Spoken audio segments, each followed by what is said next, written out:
Og så klatrede Peter Plys op i honningtræet. Han klatrede, og han klatrede, og han klatrede. Og mens han klatrede, sang han en lille sang for sig selv. Da-di-dum, og jeg kalder den pause i min mausesang. Og den lød sådan her. Di-da-dum-dam, di-da-dum-dam, der er pause i min mause.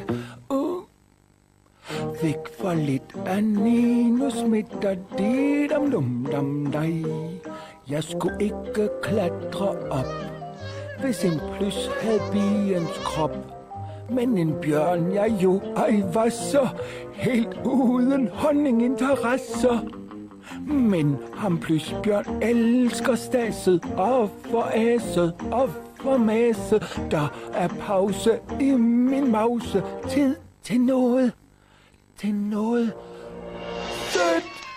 Ui. Bare jeg ikke...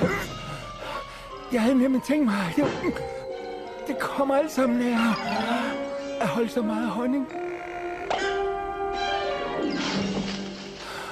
Altså...